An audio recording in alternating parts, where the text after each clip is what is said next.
C'est un conte, donc. C'est l'histoire de deux boucles d'oreilles confectionnées par un bijoutier le soir de Noël.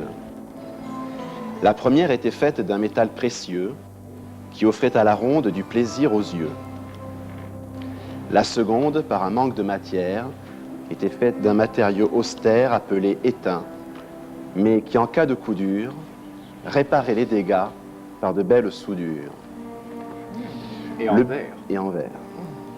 Le bijoutier, par mégarde, les frotta l'une à l'autre, et par un coup du sort, les métaux chauffèrent, fusionnèrent et s'enclavèrent. Oh là là. On est à 2 centimètres. L'artisan dut se rendre à l'évidence des conséquences de son inadvertance. Les deux anneaux étaient inséparables, indissociables. Après une courte réflexion, le bijoutier décida de briser l'anneau d'étain sans valeur afin de conserver intact celui qui conférait aux yeux tant de bonheur. Aussitôt dit, aussitôt fait, il prit une pince et brisa l'anneau d'étain déchu et désenclavé. Mais quelle ne fut pas sa stupeur en constatant l'alliance encore présente entre ces deux anneaux. Oh là là là là.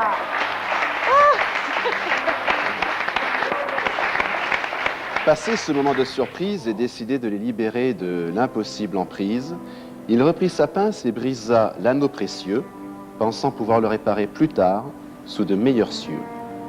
Mais là encore, il ne put que subir la chose, constatant par lui-même de l'incroyable osmose.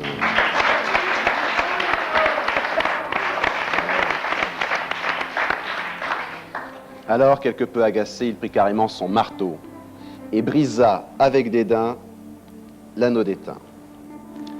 Tout joyeux, il libéra l'anneau précieux de valeur cher à son cœur. Mais pour des boucles d'oreilles, il faut être deux. Aussi, en un instant, répara-t-il l'anneau d'étain, qui, plein d'enjolivures, compléta la parure, Oh là là. offerte avec bonheur à l'élu de son cœur. Bravo. Sylvain Mirou. Bonne fête. Super, Sylvain. C'est bien.